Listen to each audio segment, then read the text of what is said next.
It's getting good, man. The race is tight. I think this kid won twice in this argument. What a fucking child. He's butthurt, man. He's carrying it. I mean, from the first question, very first, in the first part that we did, from the beginning of the interview, he got aggressive already. But, dude, he's acting like a child. And he's debating a child. Please, Daily Wire, don't fire me. Hey, hello again, gringos y gringas, beaners and beanerettes, and welcome to El Racist Latino. Today we're gonna do part 2 of this Jordan Peterson Jubilee watch along. And if you remember correctly, we left it in a very exciting place, kind of a cliffhanger, if you will. And that was the moment where the kid from the clip is about to sit down. Now, I honestly don't know if this is gonna be the clip, because as I said last time, I have seen people try to grab the chair even though they debated already. So there's a possibility that this kid sat there twice. I don't think so. I think we're about to see the nuclear bomb right now being dropped, which is going to be very interesting because it's going to be interesting to see how he reacts to the debates that happen after he just got fucking dunked on that way.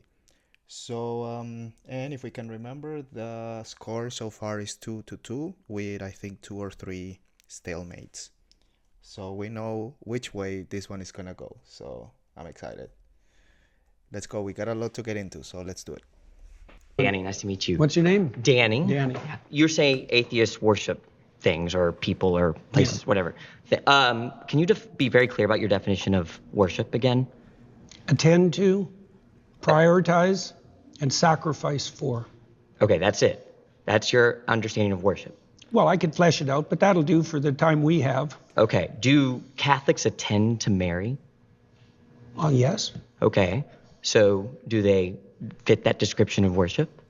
Yes. So you would say Catholics and other people that revere Mary, like the Eastern Orthodox tradition, worship Mary.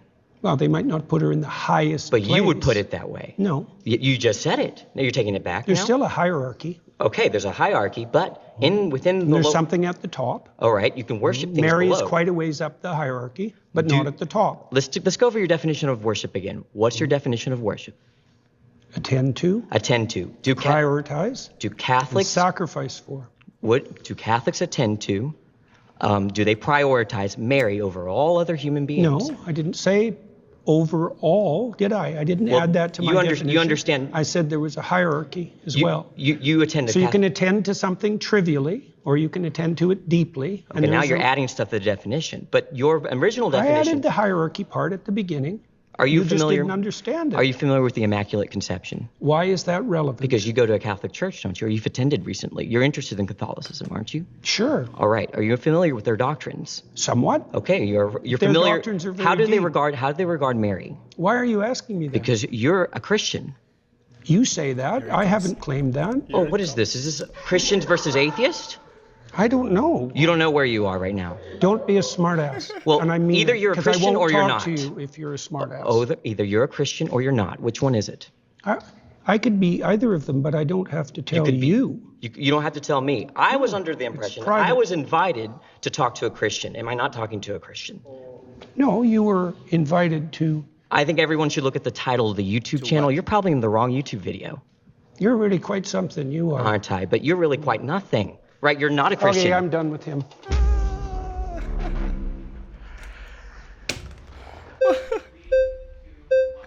Mic drop. Mic drop. Just only one got up.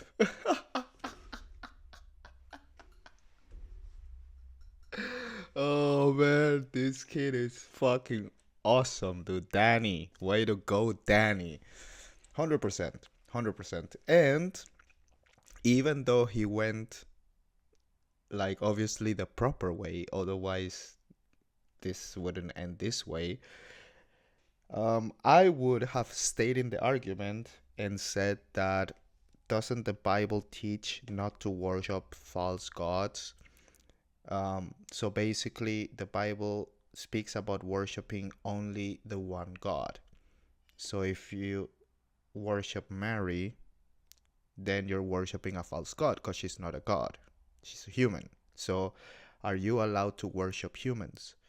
And yeah, I mean, I think his definition of worship, I don't know if flawed or I just don't agree with it. But that would have been my line of inquiry. You know, I would have gone that way. That as far as I understand it, I'm obviously not a Bible scholar or whatever, but as far as I understand it, God says that you are not allowed to worship anybody else but Him. And if you say that we are worshiping Mary, then that's against God's principles. But this kid, man, obviously this is a student point. Wait a second. Boom, boom, boom. Here it is. There. Oh no, oops. No, Jordan. No. That's not yours. Fuck yeah. Alright, so 3-2. Let's keep going. This is getting good, man. The race is tight.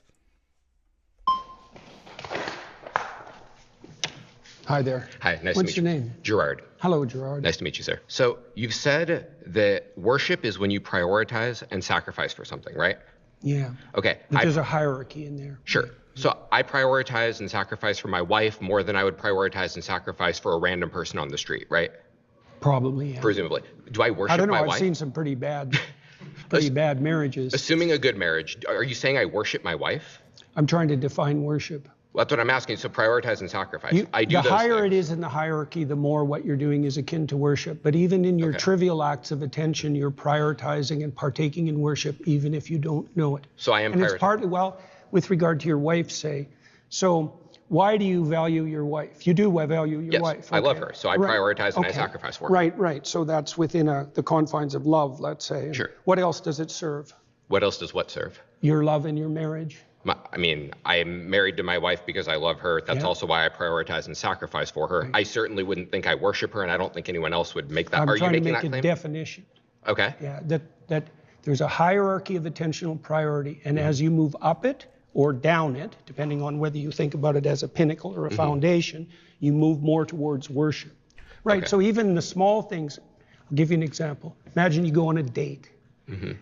Well, imagine that your aim is a long-term relationship like a marriage. Okay, now imagine that your aim is short-term sexual gratification. Your pattern of attention is going to vary during the date, depend on your ultimate end. Of That's course. the hierarchy. The way that you attend to your wife is dependent on your ultimate aims, even if you don't know it. So at what point is it worship? Because it sounds like you're saying It's worship is almost a shades. spectrum, right? Or it's not a binary. It's not a. It's kind of quantum. like that's a good So question. when It's is when is it worship as opposed to just I love my wife? the closer you get to the top or the bottom, the more it's more like How worship. close to the top? Because I don't think I worship anything. And if you're saying I have to hit a certain threshold for it to be worship, it is possible I don't worship anything then, right? It's not possible that you don't worship anything. What do I worship? Because you wouldn't attend. Well, love. So you think I Apparently. worship love? Do you attend in consequence of love? See, I'm trying to define something. What do you mean worship? I told you what I meant. What do you mean? So I mean, something you worship is something that you have a reverential view for in a manner in which you believe it to be above and beyond normal things you like. Like you So do you presumably have worship that God. attitude towards your wife? I have that Do you attitude. privilege her compared to other women? Of course, I privilege her compared to Okay. other women, but I don't worship her. Nor does she worship me. By the definition you just offered, yes, you do. Because you just offered a definition that involved prioritization and elevation. Well, and thinking that she is divine above and beyond what a normal natural women. phenomenon can be. Not other women, no, beyond any human being could ever be. I will prioritize her over See, any you're other making human, but I the don't assumption. think that she is some You're making supernatural the being. assumption that only the thing at the top or the bottom has anything to do with worship. And I'm saying that's not true. It's a hierarchy of prioritization. And there's either something at the top or the bottom, depending on the metaphor, or you're fragmented and confused. Those are the only options. So let's say you're I'm either going in many directions Okay. or you're going in one direction. So let's suppose I'm fragmented and confused. Then you Yeah. agree I don't worship anything. No, then you'd worship multiple things. So what's the threshold when it's worship, right? I prioritize a lot of stuff. I said that the closer you get to the pinnacle or the How closer close? you get Can you give me some sort of metric? How close do I got to get to this pinnacle? Do you know the difference between cheap literature and deep literature? Yes. Okay, that's the same issue. And how do you distinguish between them? What's the difference between cheap and deep? I mean, it's really an opinion-based thing, right? Is I mean, it? So it's just an opinion that plenty of- Dostoevsky is better than a porno magazine. Well, I've spoken to people who think To Kill a Mockingbird's cheap. It's one of my favorite books. So, I mean, people will differ on Well, opinions. just because people are stupid about things doesn't mean that their opinion is valid. That's certainly Do you, true. well, I do let agree me with ask it. I you. agree with that. Okay, well, do you think there is a hierarchy in literary quality? I think that there is a hierarchy to an extent in literary quality, but I think once you get to a certain threshold, it is just opinion. Like, I agree. Dostoevsky Okay. is better than a porno mag, but is F. Scott Fitzgerald Why do better you than think Ernest that? Hemingway? I don't know. Yeah, fair enough. Why do you think that? Because of what a book is, what literature is, Dostoevsky, he follows what literature is the purpose of more than the porno magazine Okay, does. good. Well, So it's about purpose and so let me. definitions. Yeah, sure. Let me give you an analog then. Okay. The depth of worship is analogous to depth of literary significance. And the closer you get to what's deep, the more religious and worshipful your practice. So to and use maybe you your don't know what's at the bottom, but something needs to be, or you're confused. Well, so to use your analogy, then how deep do I have to go for it to be worship? Do I have to be Catcher in the Rye? Do I have to be War and Peace? Or Depends on what is it depends on Twilight what enough? you're seeking for. I'm seeking to know whether I worship something. You've claimed I worship something, and I Well, if want you to want know. to have a deep and meaningful life, then you have to go all the way to the bottom or the top. And insofar as you're capable. Look how angry he is. Look how, oh man. How is this man a professional debater if he gets so flustered about arguments versus students? Sorry to interrupt. Of doing that, because otherwise you'll be fragmented and miserable and anxiety ridden and hopeless. So I have to worship something to have a meaningful life. And if I There's worship no multiple- difference between those two things. Okay. They're the same thing. So if I don't worship anything, my life will not be meaningful, correct? Well, that's the definition of nihilism. Okay. So if I'm a nihilist, I don't worship anything. That's true. And then you, Oh, okay. You just said everybody worships something. I think you've just agreed there is a class of people that doesn't. well, they're incoherent in their worship, and hand gestures like that aren't going to help. All right. Yeah. Okay. Look, They're if you're incoherent. incoherent and fragmented and aimless, which is what happens if your objects of worship are unstructured and chaotic, then you're going to be anxiety-ridden and without hope. That happens. That's a technical argument. But there's happy nihilists. Oh, there are. How do you they? explain that there are happy nihilists then? Because Well, you just said they the can't mere be. fact that you state that there are happy nihilists doesn't make it true. Like, what's your Okay. evidence that? How do you measure nihilism, and how have you associated it with happiness? And what's your definition of happiness? And have you compared them to religious people? Because if you do, by the way, it's clearly the case that religious people, over the long run, have better mental health. It's a well-documented fact in psychological literature. Sure. So your claim is just a claim. It doesn't stand on anything. So you disagree with the claim that there exists even one happy nihilist? I You would didn't say that. Okay, would you agree there exists at least one happy nihilist in the universe? It's not a question that has any meaning as far as I'm concerned, because it Okay. depends on what you mean by happy, and it depends on the duration that you're trying to calculate over. Now and then there's probably some deluded soul who thinks he's a nihilist who's momentarily pleased with himself. But Okay. as a long-term strategy to deal with the future, to get along with yourself and with others, it's sadly lacking. That's why Nietzsche warned that when God died, as he announced in 1850, that people would be flooded with pointless, anxiety-ridden, hopeless nihilism. And that was what would attract them for example, to the false gods of totalitarianism, which is exactly what happened. Because everybody worships something, even atheists who think they don't. Aren't there unhappy Christians or Of course devoted there are. believers? So worshiping something is neither sufficient nor necessary for happiness then?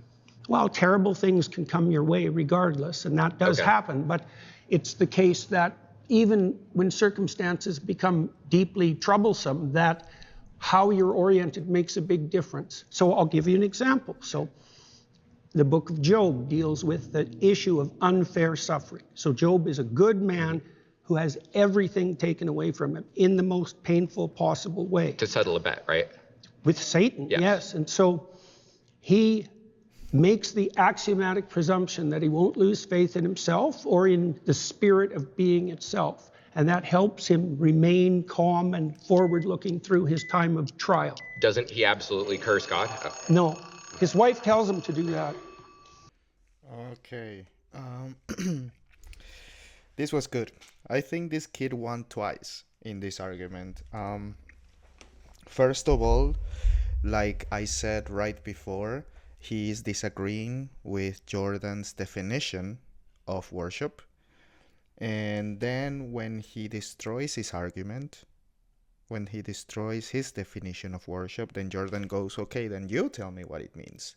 If you know, he cannot counter his argument, so then he's obviously throwing the ball to the other side of the court.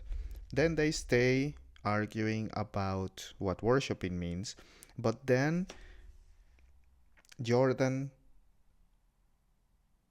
counteracts his or argument by explaining that people that don't worship anything are nihilist. So they do exist, you know. And this guy, you know, he took it to the, are there happy nihilists or not?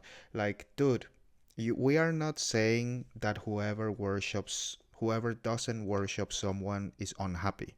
This is not the argument. The argument is everybody worships someone. And you just said that if you don't worship anything, you're a nihilist. Nihilists do exist. Therefore, not everybody worships something. Like, you just lost your own argument, dude. So now if you're saying that everybody who doesn't worship anything is unhappy, okay, that's another argument. Let's go there. But you just dunk yourself, Jordan. That's my personal opinion. Let me know in the comments if you agree. But yeah, students 4. Embarrassing, very embarrassing. And again, this guy lost twice. And I think he caught it. He said that, well, but you just said that everybody, like, I would stay on that. Like, you just acknowledge that nihilists exist, and you define nihilist as the person that doesn't worship anything. Your claim is everybody worships something. You just kicked yourself in the ass, man. So yeah, anyway, 4-2. Let's keep going. All right, thank you. Thank you, sir. Yeah, good. My final claim is that atheists accept Christian morality, but deny the religion's foundational stories.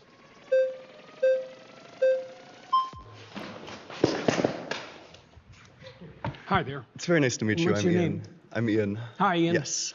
So God says that you can own people as property. He says that you can beat them with a rod too. He commands genocide in Deuteronomy, in Numbers, and in Samuel. I mean, they have a goddamn baby barbecue in Numbers. Like, is all of this in line with Christian ethics? No. So then God doesn't fit within Christian ethics. Well, the biblical library is a continuing story, and everything written in it has to be contextualized by the entire text. There's 65,000 hyperlinks in the biblical text. And you can take pieces of it out of context and criticize them, and that's what you're doing. But that's a mistake, I think. It's an analytic mistake because you're putting the cart before the horse. I really don't think so. I think Yeah, I that know if we say that something is Christian ethics, then I think that all of the books essential to Christianity would fit with it, especially if it's like the main character. When we're talking How about do you deal with God, the morality of war?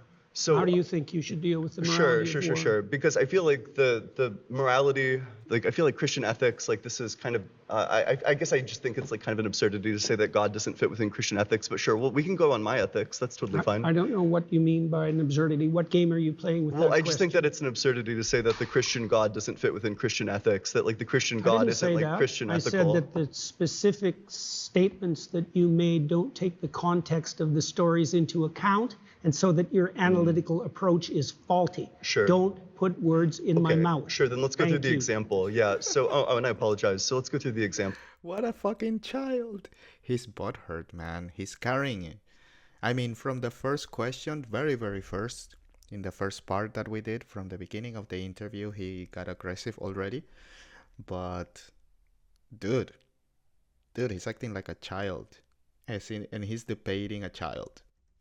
So in 1 Samuel 15:3, God says, go and slaughter the Amalekites, slaughter the men, the women, the children, the infants. What's the justification for that? Is that in line That's a with good Christian question. ethics? That's a good question. I don't really know what to do with the terrible, blood-soaked, saturated history of the human past. I don't know. And I don't think anybody knows. I mean, What you try to do in your own life, as far as I can tell, is to conduct yourself in a manner that makes such things much more unlikely. I totally agree. We're all saddled with the problem of the catastrophes that got us here, aren't we? Yeah, but this one was commanded by God. That's the problem. Yeah, That's well, what differentiates it from anything else, is that this one, it's God do you saying, think that go there's and do ever this such a thing? atrocity. Do you think that there's ever such a thing as a righteous war? I'm skeptical. I'm not sure. It would probably be situational.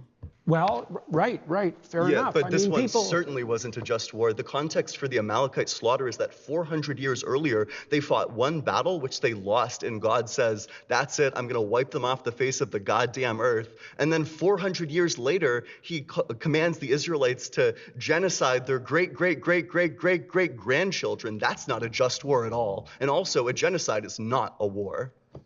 well, a genocide can be a war, but Absolutely not. Look. The genociding of the Amalekites, the men, the women, and the infants, that's not a war. The infants aren't combatants. look, I already said that it's very difficult to look at the blood-soaked past and to know exactly what to do about it. The answer I gave to the gentleman who is sitting here before you is that it's necessary to read a text like the Bible at all of its levels of analysis simultaneously. And there's a directional morality that emerges across time that has its roots in the Old Testament, for example, with its restrictions against murder specifically, that makes itself manifest in the Christian texts as the insistence on voluntary self-sacrifice as the foundational belief. That's a profoundly anti-violence ethos. Do you have the belief in your theology? Well, what do you think of that? Wait a sec. Now, redress So what I just said. So I'm about to address it, but I'm Okay. addressing it with a question. Do you think that God is by his very essence perfect? You'll have to provide more. Sure, just like maximally great and all like the think it's a great making definition. qualities. Sure.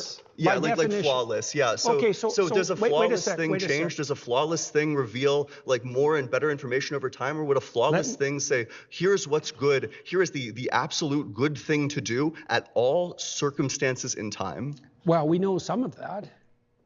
Wait, Tell so the does, truth. That's one. that's totally fine, but No, presumably no. You don't get to That's skate over because that this is a with straw that's man. totally It's fine. a straw man of my position. It's a straw man of the argument. He said, tell the truth.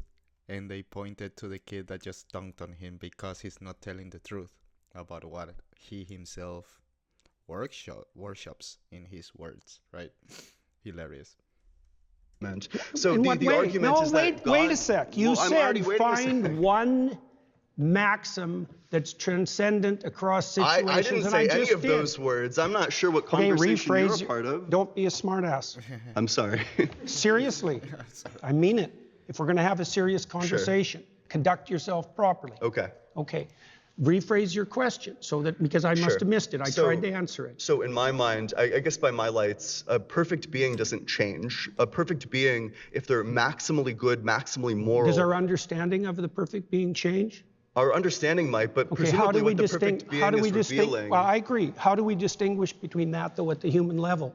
How do so, we distinguish between whether between our transforming understanding of perfection and perfection itself? Between our we can only, unders- we can only see through our own lenses. Presumably a perfect being would be revealing all of these aspects all the time, especially if God's outside of time. I don't know how a God who's outside of time does is something- revealing different things at different times. That just seems like incoherent to me.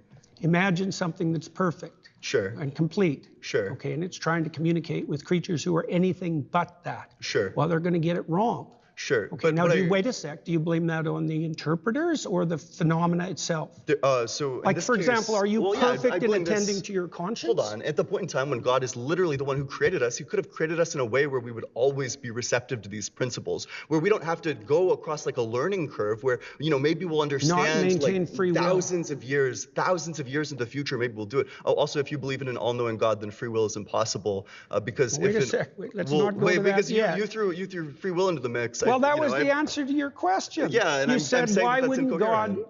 Well, It's 1,000 contradictory. years of deep thinking philosophers would disagree with you, but have and it your a way. 1,000 years of, or at least like the last 50 years of philosophers would disagree with you. These analytic philosophers, people like Graham Oppie make arguments about the incompatibility of omniscience and free will, that if God created this world, if he chose this world instead of that world, then he makes it causally inevitable every single action that you are going to make. If he made a world where we were just electrons in love, then none of this would have happened. But by making keeping us in this world, knowing exactly what's going to happen in the future. It makes all of those events inevitable, which means that they're all causally determined, which means that we have no free will if you believe in an all-good God or an all-knowing God that made everything. Well, have it your way. Okay, cool. I don't- So then the I free will don't- of the Odyssey fails. Well, it fails for you. That doesn't mean you've disproved it. I mean, Do you want to tried respond to to make the argument? Yes, you tried to make a case for a causally deterministic universe. I don't think there's any evidence for that at all. Do you think that God could have created a different universe than the one that he created? I have no idea. Okay, so then there's going to be a double bind, right? So either he couldn't have done it, in which case he lacks a power, or he could have done it, in which case we don't have free will, because he chose this world instead of that world, making the events of this world instead of that world inevitable with Okay. his infallible knowledge. I don't understand where you're headed. Well, it just means that the free will defense fails. Like all this, like under Like your I said, view, if you under want your to have view, it free fail, will. no problem. I don't know why it's relevant to the issue we're Do you discussing. acknowledge that under your view, free will doesn't exist? No. Oh, then do you want to respond to the argument? You'll have to phrase it more Sure, clearly okay. so that someone So- like me can understand Yeah, it. yeah, gotcha. So God already knows in advance everything that's going to happen, which means that by making this world instead of that world, everything is inevitable, which means that God's act of causing this world instead of that Inevitable world, doesn't mean determined. it's causally inevitable if God chooses this world instead of that world. Doesn't make it causally, determined. Causally inevitable means determined. No, it doesn't. Absolutely, yes, it does. Well, have it your way. okay. That's not the case. You've been voted out by the majority. Please return. I mean, I disagree with the kid, Gerard, right? What's his name? I do not think that by God being all-knowing, just because he's all-knowing, he takes away our free will. Because this was all, he knew this was going to happen, kind of. But not necessarily, because he like free will means that I can basically do whatever I want, right? That's what free will. I have a choice. I can choose to do, think, and say whatever I want. In theory, let's assume we live in a free country where you're not censored or whatever, banned or something. So religious, if we would live in this utopia where God gave us free will, then okay, I'm allowed and I want and I can do whatever I want. So that doesn't mean that God knows what I'm gonna do, or even my dog. You know, they have free will. In some sense, animals, they all have free will. So did for example, did God plan? Did God knew that the bear was going to eat the deer? Yes, 100%. Like that's how he designed the world. But he didn't know that this bear was going to eat this particular deer at this exact moment in the way that he ate it. You know, it's and because of these specific bones, then specific larvae or specific whatever other animals fed on it, and then the grass grew from the ashes, all that stuff.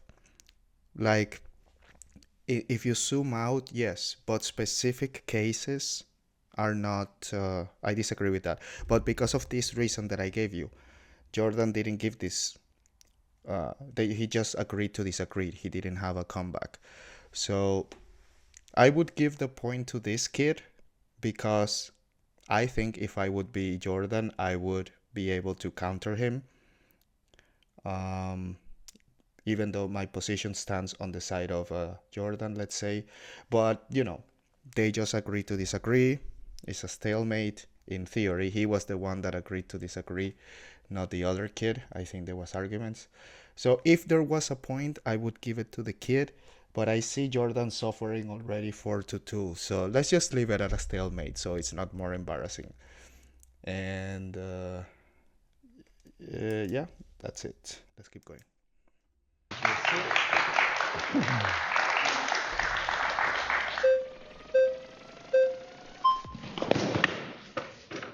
Jordan, nice to meet you. Very zippy. What's your name? I'm Liam. Hi, Liam. How you doing? I'm doing well. How are you? Not too bad. I'm good. surrounded by atheists. My question to you, let me scoot in, would be, what does it mean to accept Christian values precisely, or Christian morality? It means to aim up as hard as you can, no matter what happens to you. Okay. Okay? So I think that that's a very broad definition of what Christian Yeah, but it'll morality come is. in handy at some point in your life. Right. But I think that many different like disciplines and theologies. Well, you asked for a truncated answer. Eh? I Right. mean, there's other ways of representing the Yeah. situation, but I wanted to give you something that was kind of foundational briefly. Yeah, that makes sense. It doesn't mean it's, exhaustive. Yeah.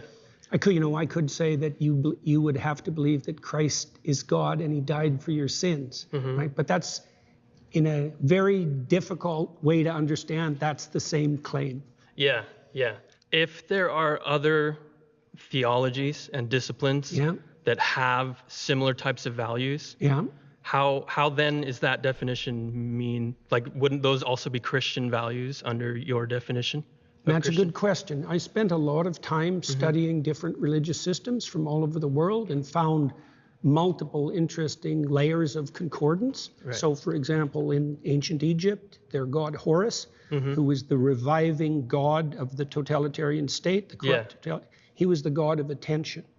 Right, and the Jews hypothetically came out of Egypt, and there was crosstalk between Egyptian and Jewish foundational morality, and then that bled into Christianity. I mean, human beings all over the world have come up with moral systems that fit roughly into a pattern, and they're very usefully studied.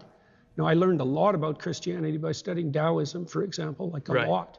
So I think you can make a case that Christianity formalized the landscape of good and evil more comprehensively and in more detail than any other religious system. And I think that that's part of the reason that it defeated paganism and spread so broadly across the West and is still dominant, still understructures our culture, for example. The way you feel about Horus or Taoism or something is how I feel about Christian morals, I think. Yeah, but how do I feel about them? Well, that you took Nobody inspiration knows, from them, because you you won't learned from tell them. anybody. Maybe That's a good start, Right. because I would say that actually constitutes belief.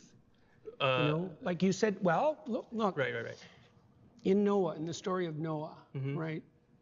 Noah is inspired by the apprehension that all hell is going to break loose. Okay, Yeah. he regards that inspiration as God, Okay. right? And when God comes to Abraham, he comes to Abraham as the spirit of adventure. It's inspiration.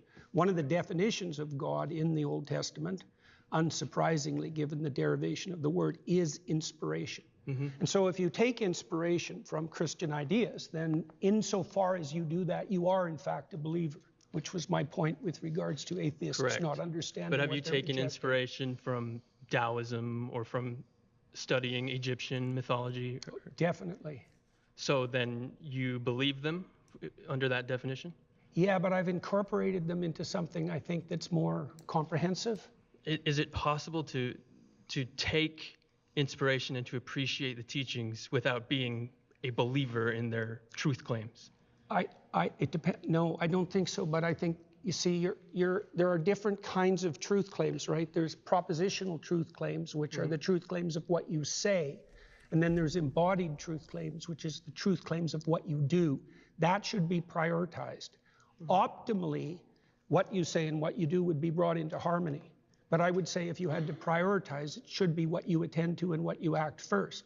And that's what Christ actually says in the Gospels, because he points to the Pharisees, for example, who say all the right things, but don't do any of the right things, and points out very clearly that that's not acceptable. I don't know that the Christian morality, those principles originate in Christianity, because you brought up other things that predate Christianity that you can very closely tie connections to. Well, I don't think they do originate precisely. I mean, Right. I don't think the Christian claim is exactly that they originate in Christianity. So if I'm right? Because- living those values, how is it that I'm living the Christian values and maybe not the Egyptian values or something else? Well, that you one brought of up? the, one of, Pause there. You've been voted out by that the was majority. good. That was good. Yeah. That was good. I didn't feel like an idiot. Yeah, it was a conversation. They were establishing what morality is, basically, and what is exactly Christian morality, and why can I not say that this is also used in Egyptian morality, or like that's at least how I understood it. And yeah, of course, for Peter, that was good because he didn't look like a total ass, but I thought that was one of the most boring ones of all of them. And again, I would give it a stalemate because, yeah, they didn't reach. I mean, it wouldn't change my opinion. So, like, none of them changed my opinion. So, that's for me as a stalemate. So, all right, let's keep going.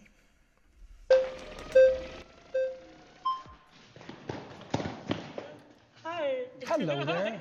How you doing? I'm good. How are you? Good. What's your name? I'm Kumari. So I was curious about this like Christian morality that you're talking about, because a lot of my issues with Christianity have to do with the base morality of it, specifically with like the idea of like the rapture and how we see people that aren't going to come up with us with the rapture, and that concept of heaven and hell. I don't really agree with that morality, but if you could explain that to me and how I do agree with that, I would love to like hear. Well, your I opinions. can't explain the rapture to you because that isn't something I concern myself with, and that's more of a That's true. sectarian belief than something that's central to Christianity. Now, there's all sorts of evangelical Protestants who might disagree with that, but Yeah. that doesn't have anything to do with me.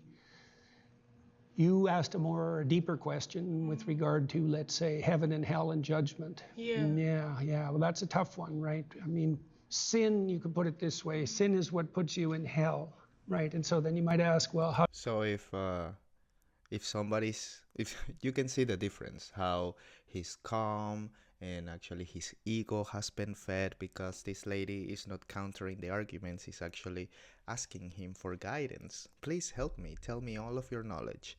And of course his ego got hard, and now he's happy. Obviously, you can see it. He has such a terrible poker face. You can see it. How do you know you're in hell?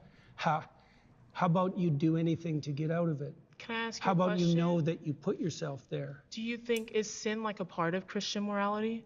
What Do do you mean exactly? Sin as Like a part. the It's concept missing the of sin? Okay, Yeah. it's derived from an archery term, and it means to miss the target. Right? And so it presumes that there's such a thing as a central target and that you can miss it in many ways, and the consequence of that will be your life will be ridden with anxiety, your life will be pointless, And what people if will I turn like against don't you. believe in sin at all? Well, do you believe in error? Have I you don't. made any mistakes? What if I believe that the mistakes that you make, that they're fixable, and so that no sin is finite, and that the Well, idea that's a Christian belief. of the idea of hell, I don't believe No, that's in it. also a because Christian belief, by the way. A Christian belief is hell? No, that there's no sin that, well, there's one. The sin against the Holy Ghost is unforgivable, but that's really the sin against the process that would enable you to learn. Okay. But there's a Christian belief that hell does exist, and if I commit sin, I'm going to go there, correct? Yes. So what if I don't believe in that? Like I think Well, okay, let me that a- when you okay, can I that's explain good. a little bit? Sure, sure. Okay, thank you. I think that when you commit sin, that it's because of a lot of environmental factors in your life, like where you were born and who you were raised by, and so there are certain things that lead you down a dangerous path. And once you are dead, I think you're kind of removed of that person. There's no like I can't there are no say any- factors I can't of the say earth anything that have about to. what happens after death. Right. So I would ask you, in these times that you've suffered terribly in ways that you thought would never Yeah. end, do you believe that you had any causal role in that? Like, did you play a part in that? In my own suffering. Yeah. Maybe sometimes I would say Okay. that there was a part that I played well, in that's- that. okay, but I that's also the do thing to think find that, out. I think that maybe it's like a concept of free will that I don't really believe in somewhat of free will, that I think that there are certain things in your life that lead you to do certain behaviors. And so when you commit those sins, you go to hell. I'm not too sure why you would still be When you reaping the okay, consequences do you of believe, that. like I said, I can't Yeah. address that. Do you believe that you can change? I do. Do you believe you can change for the better? I do. Do you believe that when you change for the better, you abandon the things you've done in the past that weren't good? I think that you can. Okay, then Yeah. that's very much in keeping with Christian doctrine. Can you explain to me how that's in keeping with Christian well, doctrine? you believe if you would go to hell for okay, those things? You believe you can improve, Yeah. right? And you believe that if you improved, you would let go of things that were impeding you. That's a sacrifice. You believe that improvement would be upward, and you believe that you have agency in that. Yeah, those are all Christian presuppositions. I guess maybe we have different opinions of what Christian morality is. Yes, sounds So I like think it. that my opinion of Christian morality is something that I don't really agree with, and maybe you would define that as like the foundations of Well, Christianity. let me give you an example. So if you want to atone, which Yeah. means to unify yourself and unify that with the world, then the first thing you have to do is figure out what you did wrong and admit it. That's a confession. That was good. Thank you. Yeah, this he obviously won this one, but that's because I think she was ignorant to the subject. From what I understood, she believes that if you sin, you go to hell and that's it. So she's ignoring repentance, right? She's ignoring feeling sorry for what you did and, actually from the heart being sorry and change it to become a better person. I don't know. I guess she's confused about, or she doesn't know enough, or she's not putting repentment in the picture. She's just going, oh, if I make a mistake, no wonder she's an atheist, Oh, I just make a mistake and I go to hell? What the fuck? I mean, if I step on an ant by mistake, I killed something alive, so I go to hell? No, I mean, that doesn't mean you have to apologize or confess because you killed an ant. No, but you see my point. You could actually, you could step on an ant by mistake, notice, and go like, oh shit, I'm sorry, ant, and move on with your life, because you didn't do it on purpose. So, yeah, Jordan won this one, but because the girl, I think, or maybe I understood. Also, hit me in the comments if I just misunderstood her argument. Maybe I did. So, okay, that's Jordan with 3. And let's see if this is the last one. If it is, then he lost. Yeah, nice to meet you too. Oh. I picked Zena because I course. think she asked genuine questions and wasn't trying to win. Oh my god. Hello Hi again. there. My He's so butthurt that he can talk. He lost. You're butthurt because you lost 4 and won only 3. And maybe 3 or 4 more were stalemates. So, you didn't do very well, dude. Not well at all. Man, okay. Claim is Jordan Peterson's framework for understanding Christianity is probably not the one that the Bible intended us to use. In regards to the way that you interpret the Bible, I don't see, you have said in some circumstances that there's not a way to kind of say whether or not ontologically the historical claims made by the Bible are true. Like, for example, the story of Cain and Abel. You've said that this story is like a meta-truth in the sense that it exists all throughout time culturally. And the way that you define meta-truth, I don't see a distinction between that and like a metaphor, right? But and you also said that you cannot say whether this story was true. You can say that it exists eternally, metaphorically, but you can't say that it's true. And if you can't say that there are historical facts being said in the Bible as stories that weren't really said with much ambiguity, how can we say that we can understand the Bible in the way that it's meant to be interpreted? Like, if you cannot make any claims about these stories, right? You don't know whether they're true or false. How do you know that your interpretation is the correct way? So that's why I picked you. You ask intelligent questions. Thank you. Yeah, that was good. What do they say? By their fruits you'll know them. Okay. Right. Well, so one of the things I look at is the impact of what I'm doing. Right. And so I know a lot of evangelical Christians, a lot of Catholics, a lot of Orthodox Christians, a lot of people from other faiths. And they've told me, like many of them, that they found my interpretations very helpful and that it deepened their faith. And so that's interesting because I wouldn't have necessarily expected that to be the case.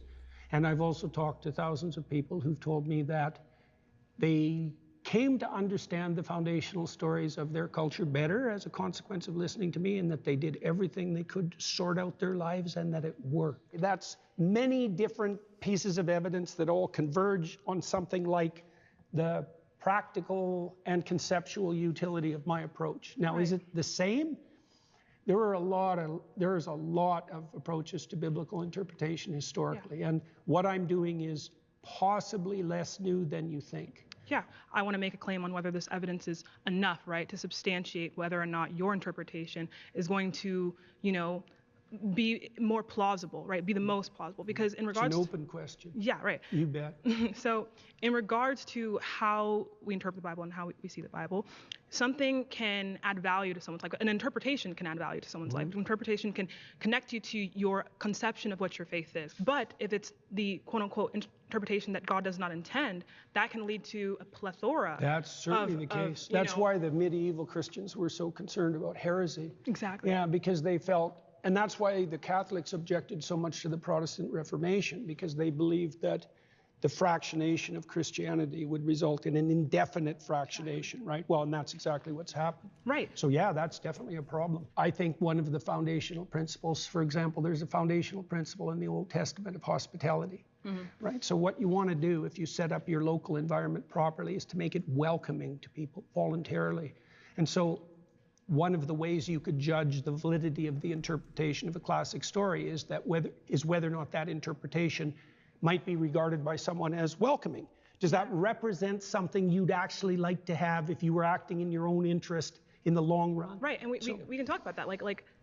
Protect you from fear might be another one. Exactly. So we can talk about how these interpretations of the Bible, if they kind of resonate with us. And I think that can in some case be some kind of evidence, this might be true, but I think we need to ask, is this evidence damning, right? Is this evidence certain, right? Yeah. So, but I do want to look at, again, the consequences and our understanding of this interpretation once more. So we look at, again, the story of Cain and Abel, and we say, yeah, so I believe this is a meta-truth. I believe that this story is resonant throughout cultures. That is all true and dandy, and I'm sure that is in some way, the story was put in here for the reason, right? To tell us about, fights between brothers. But also, you can't say I do know or I don't know that this story is false or true in an ontological, historical sense, as a historical fact. Were there two people that were specifically referenced? Okay, I don't think that's knowable, but I'm not sure why it matters to you. So the reason why it matters to me is because we need to know how we should interpret the things that the Bible says, and the things many ways. Right. But if we interpret sometimes poetry, sometimes history, sometimes fact, but sometimes for example, metaphor. The reason why it's important, right, very important, is because, for example, we can talk about something like God says, I believe it's 1 Corinthians 15:17, something about how belief in God specifically as someone who resurrected or as someone who died for our sins is important, right? But we have to look at, if we can interpret that as just you have to believe that God is a symbol of sacrifice. That is different from believing that there was an actual person named Jesus Christ who died on the cross for our sins. True. So if you believe one and not the other, that can be the difference between you going to hell and you going to heaven. So if we cannot make, we cannot say that we know whether or not certain historical facts in the Bible happen, even as just events, because the events matter, because again, God dying for our sins on the cross was an event. If we can't say that we know these things happened, these things did or didn't happen, this then leads us to kind of the conundrum of how do we know what we are meant to believe, what the Bible intended for us to believe, and this can be very, very important to our fate. Do you see what I'm saying? I've got no disagreement with any of that. What sort of response do you want from that? So you pushed me beyond the limits of my knowledge. Really? Well, I think there's so many things you can't know. I'm struggling. I know that the biblical stories are the foundation of Western culture. I know that the consequence of those stories has been the genesis of a society that is in the main freer and more abundant than any societies have ever been. I don't exactly understand the relationship between those stories and that outcome, but it's not nothing. Right. But I don't know the answer to the questions that you're asking. Exactly. It's the case that forever, when people have been interpreting religious stories, they wrestled with exactly the question that you just described. When is it fact? When is it poetry? When is it music? When is it metaphor? When is it ritual? When is it time-bound? But what I'm saying is that your interpretation of the Bible, if you cannot tell us, again, if these historical events happened or not, that can be the deciding factor in if someone is damned to hell for eternity, or if they go to heaven, right? So that's why I don't concern myself so much with that particular question. That would be something that would stem more from an evangelical viewpoint, and I'm not putting that down, by the way. You're asking me a question I really can't answer. Okay. I'm not claiming even that my interpretations are canonically correct. I can only tell you the consequences of having released them into the world, let's say. Right. So I guess we've kind of come to a conclusion about that, which I've kind of wrestled with your framework and pushed it kind of to its end, at least in the way that you can answer my question.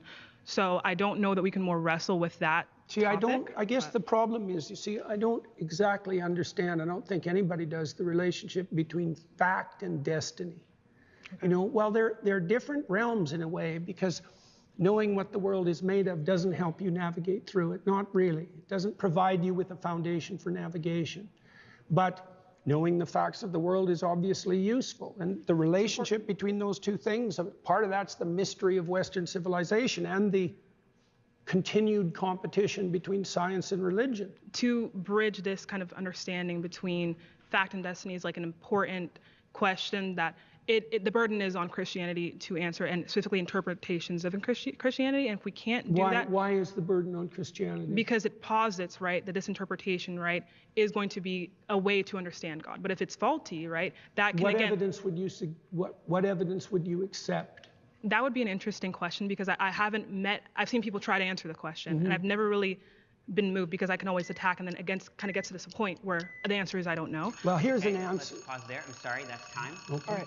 Well, thank you so much for the rest. Well, I definitely picked the right person. Thank you. That was very good. Thank you really, so much. Very good. I don't like talking to win, but there were portions of all the conversations that were truly productive, and that it's instructive for people to see the distinction between a debate that's aimed at local victory and dominance, let's say, even of ideas, and a discussion that's predicated on mutual exploration and establishment of like a harmonious understanding and peace. Jordan Peterson, out of all of the kind of theists that are on the internet, he is one of the better ones in regards to just like being genuine as a person. But I do feel like he does a lot of, I guess, wordplay that can make it a little bit difficult and kind of just muddies the waters in regard to what we define as Christianity and atheism. Jordan Peterson, I credit to turning me into an atheist. I had a blast talking to him today. I think if the average person followed what Jordan Peterson said, they'd realize that fundamentally Jordan Peterson is not a Christian, in fact, uses many atheistic principles, and operated under bad faith by seeming to forget what basic words meant when he didn't want to answer a question. His definitions can kind of shift a little bit depending on the moment, and I think that he wasn't afraid to flex that definitional muscle. And I felt really good about our conversation. I thought that it highlighted some key issues in Jordan Peterson's theology. I hope he reflects on these issues and maybe deepens his perspective on them in the future. Danny. With Zena, she was able to build up such a rapport that he chose her in the end, and they were able to have an extended dialogue, which is something I had hoped for. So maybe I learned a little something from Zena about being more cordial. It's extraordinarily useful to be able to model productive debate and conversation for people and see how my thoughts were landing with people who are particularly skeptical, and to put that in front of a large audience and to assess the consequences. Yeah. By the way, I just noticed 2.1 million views, guys. Holy shit. Well, they have 10 million subscribers, but let's see, just for fun, let's see how many views the videos. He's not necessarily anti-vax. On average. Oh, this one has 9 mil, of course, but 100k, 100k, 900 or 850. This one has 1.3. Virgin or not. Fit men versus fit women. Oh no, they do have good good viewage. That's fair. Okay, look, here is Knowles and all these other people. 8 million, 5 million. No, they have good viewership. This one didn't go specifically viral. You're a Christian. Regarding the last debate, the last topic, let's say, I think it was faulty from the beginning, because the girl said like, Jordan doesn't teach or doesn't speak about Christianity the way the Bible intended to, and that is exactly the problem. Who is to say what the Bible intended to do? Not even the Bible, because it's a accumulation of books. Probably each writer intended to do something different, and that's exactly my point with my skepticism towards the Bible itself. And again, I'm not saying it has bad messaging. It's just written by the hand, it's written by human hands. And humans are faulty, are not perfect, and all that stuff. So, and they have personal interests and all that shit. And of course, perspectives. Like he said, some of it is metaphor, some of it is historical facts, some of it is poetry. Dude, exactly. That's exactly the point. So it was interesting to see the end, but I don't think you can particularly give a win to none of them both, because yeah, there's nothing defined there. Like, what does the Bible intend to teach? That's what I would ask. And he's a professional at dodging, so it's weird that he did define the Bible. So well, let's finish with the full review. All in all, well, obviously he lost 4-3, and I was being generous at some of those stalemates, because he could have lost a lot worse, but he still lost, man. Like, you lost against a bunch of kids, and you're a professional. You do that for a living, so embarrassing. And yeah, I personally tried to be as objective as I could. I left my personal beliefs on the side, and I just tried to focus on the topics and try to be the devil's advocate, and finding cracks in arguments, because it's like, ultimately, do you believe in God? Ultimately relies on personal perspective and faith. So it's basically like, there's this thing that I feel, and in my personal experiences I have seen the signs, but I cannot describe it, I cannot explain it, I cannot prove it. It's what happened to me specifically, for example. And atheists would say, well, I don't know what the fuck. There's many arguments, of course, and most of the arguments of the atheists are about the church, like whatever church. And again, the church is human based. I personally do not think that God and the church have has a connection. Like, it does have a connection, obviously, but it's not a must. Like, if you want to, for example, if you want to speak to God, you don't necessarily need to sit down in the box and send a message through a priest. They're not FedEx, they're not the fucking post. It's just send an email to God through a priest. No, man, if you want to talk to God, you just sit down and you close your eyes and you speak to God. It's my problem is this God is not church. God is God. The church is humans corrupting the word of God, or the intentions, or whatever you want to call it. So that's my whatever. That's the way that I see it personally. And even though that's my view, I try to be objective. I hope you saw it that way. And yeah, I guess that's it for now. It was actually fun seeing and not, nothing personal against Jordan Peterson, or it's not that I wish him harm or anything, it's just funny to see. For me, it's about his arrogance, and about his like they say, muddy the waters, and use complicated wording when things go sideways, and like, it's about him not admitting, like I spoke at the beginning of the first part. It's him not practicing what he preaches. It's him saying one thing and not really admitting, and it's him pushing for truth and absolute truth, but he doesn't want to say what he is, what he believes in, what he is in the sense of which religion, and etc.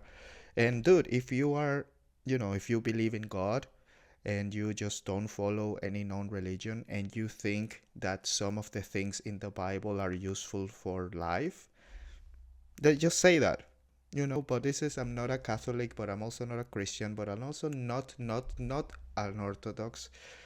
Complicated shit, man. And now, after this, I hope that you're gonna come out and go like, I am this.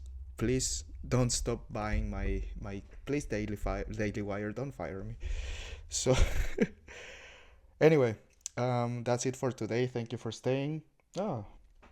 almost equally length from both videos, so I guess could calculate it. And yeah, thank you. I think I'm gonna do another watch along for another debate, so stay tuned for tomorrow. Subscribe and click the bell and the like button and all that stuff, so you will know when I post some new stuff. And yeah, thanks again, gringos, gringas, beaners and beanerettes. See you next time.